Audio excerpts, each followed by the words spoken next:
Perkenalkan, aku Abdil Ibnu Rahman. Pada kesempatan kali ini aku ingin menyampaikan beberapa aspek komunikasi yang perlu kita perhatikan dalam public speaking ataupun presentasi. Ya, pertama itu ada dari aspek komunikasi verbal, di mana yang kita tahu komunikasi verbal adalah komunikasi dengan ucapan ataupun tulisan, ya. Nah, menurut Haryanto, ya, aspek komunikasi tersebut ya bisa dibagi beberapa macam. Pertama itu ada vocabulary atau perbendaharaan kata-kata, ya. Jadi kita itu harus berkomunikasi dengan kata-kata yang mudah dimengerti oleh audiens, ya, atau orang yang kita ajak berkomunikasi. Jangan menggunakan kata-kata yang sulit dimengerti gitu. Jadi seperti itu. Kemudian ada kecepatan atau racing, di mana di sini berhubungan dengan seberapa cepat kita berbicara kepada lawan bicara ataupun audiens kita. Ya, jadi perlu diperhatikan juga kecepatan berbicara kita. Jangan sampai terlalu cepat sampai orang akan sulit mendengar apa yang kita ucapkan. Nah, kemudian ada intonasi suara. Ya, jadi ini ada tinggi rendahnya suara yang perlu kita ucapkan. Maksudnya adalah tinggi rendahnya kata, ya, nada kata yang kita ucapkan. Misalnya ketika itu untuk penekanan suatu hal, mungkin harus lebih ditinggikan suaranya gitu. Kemudian untuk hal-hal yang kata-kata yang lain bisa lebih datar. Jadi ada irama antara satu kata atau satu kalimat yang kita ucapkan gitu. Jadi tidak monoton apa yang kita ucapkan, seperti itu. Kemudian ada humor atau lelucon, di mana kita bisa menyisipkan semacam humor di sela-sela komunikasi kita agar komunikasi itu berjalan lebih lebih nyaman lah, jadi tidak terlalu tegang, seperti itu. Kemudian ada juga singkat dan jelas gitu. Jadi apa yang kita ingin komunikasikan dengan orang atau audiens kita haruslah sesingkat mungkin. Kalau bisa itu jangan terlalu berbelit-belit, ya, singkat, jelas, dan padat gitu. Jadi apa yang kita ucapkan itu semuanya punya arti atau makna yang jelas, seperti itu. Nah, terakhir adalah timing, yaitu waktu yang tepat. Jadi dimana ketika kita mengkomunikasikan sesuatu haruslah di tempat yang tepat, seperti di waktu yang tepat, seperti itu. Oke, kemudian ada aspek komunikasi nonverbal. Di beberapa bagian dalam aspek ini, pertama adalah seperti ekspresi wajah. Jadi ketika orang itu tersenyum gitu kan. Nah, itu kan sudah menampilkan informasi bahwa orang itu senang gitu. Jadi kita tahu komunikasinya lewat ekspresi wajah pun sudah tahu bahwa orang ini sedang senang, seperti ataupun seperti sedang marah, seperti itu. Terlihatlah dari ekspresi wajah. Kemudian ada gestur. Jadi gestur itu gerakan tubuh, ya, yang terlihat seperti kayak mengacungkan tangan, seperti ini. Artinya orang itu ingin melakukan ingin berbicara, misalnya dalam suatu rapat mengacungkan tangan. Nah, itu salah satu gerakan tubuh tanpa berbicara. Nah, kemudian ada bahasa tubuh. Nah, bahasa tubuh ini lebih spesifik lagi dari gerakan tangan tadi. Jadi kayak misalnya ada orang yang menjilangkan tangannya seperti ini, ya. Ya, seperti kayak merasa tidak nyaman terhadap suatu kondisi pembicaraan. Nah, itu juga termasuk bahasa tubuh gitu kan, yang menginformasikan atau mengkomunikasikan bahwa orang itu merasa tidak nyaman ketika dalam suatu ruangan, seperti itu. Kemudian ada sentuhan. Nah, sentuhan ini biasanya memang digunakan untuk orang yang lebih akrab berkomunikasinya, ya. Jadi seperti mulai menyentuh pundak, seperti itu. Kemudian penampilan. Nah, ini penampilan seperti gaya rambut, ya, terus bentuk warna pakaian atau model pakaian. Nah, ini juga memberikan komunikasi tadi lewat nonverbal, seperti itu.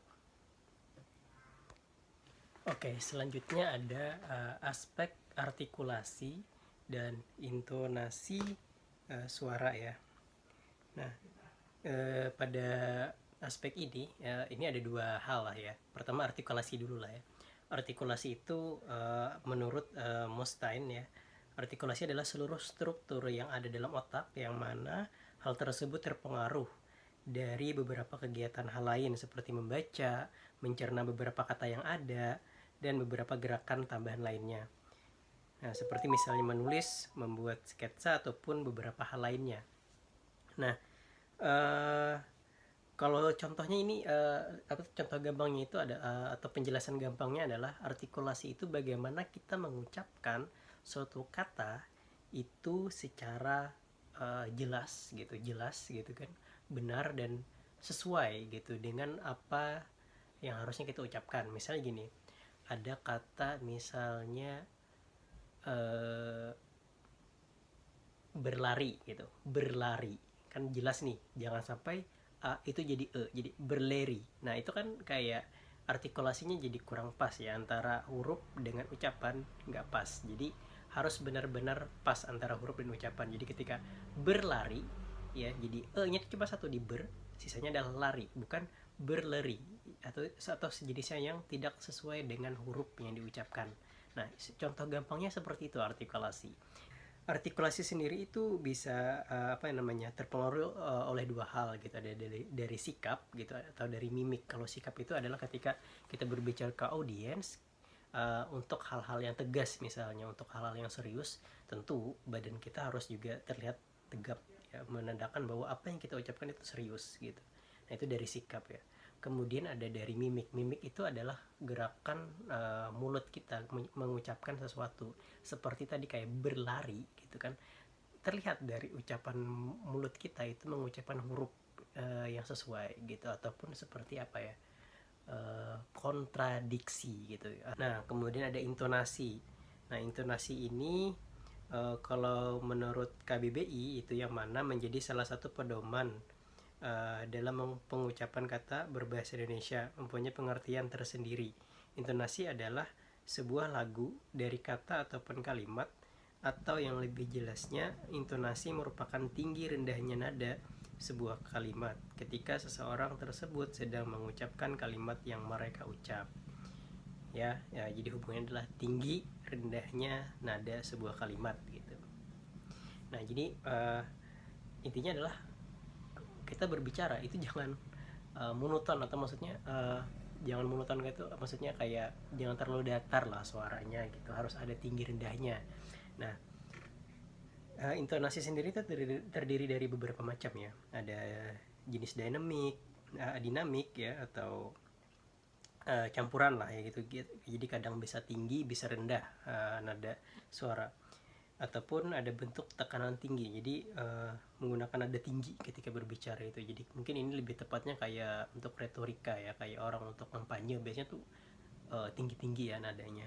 Kemudian ada juga yang bertempo, jadi ada tempo ketika mengucapkan sesuatu, dilambankan. Jadi misalnya, oh jadi seperti ini, kita harus membuat sesuatu yang bisa, nah ada temponya, dilambatkan seperti itu. Kemudian ada yang terakhir nih, bukan terakhir sih, sebelum yang terakhir nih ada aspek audiens. Jadi hubungannya mengenai audiens ya, dengan orang yang kita komunikasikan, seperti itu. Oke, nah yang terakhir ada kredibilitas speaker ya. Jadi ini hubungannya itu dengan kepercayaan diri. Jadi seseorang yang ingin presentasi gitu, yang ingin apa ya, berbicara di publik atau umum gitu, haruslah punya kepercayaan diri yang baik gitu. Jadi dia yakin apa yang dia sampaikan, dan dia bisa meyakinkan audiens apa yang dia sampaikan ya. Kepercayaan diri itu penting loh, jangan sampai kita kayak jadi orang yang ketika presentasi itu merasa tidak percaya diri, merasa aduh nggak bisa nih kayaknya. Jangan, kita harus percaya diri, karena nanti akan terlihat ketika penyampaian bahwa ketika kita percaya diri, pastilah penyampaian kita itu akan sangat terlihat, pasti akan meyakinkan terlihatnya gitu. Nah kepercayaan diri sendiri itu dipengaruhi oleh beberapa hal gitu ya, yang salah satunya adalah pengetahuan kita. Jadi kita ketika menyampaikan sesuatu haruslah benar-benar tahu apa yang ingin kita sampaikan.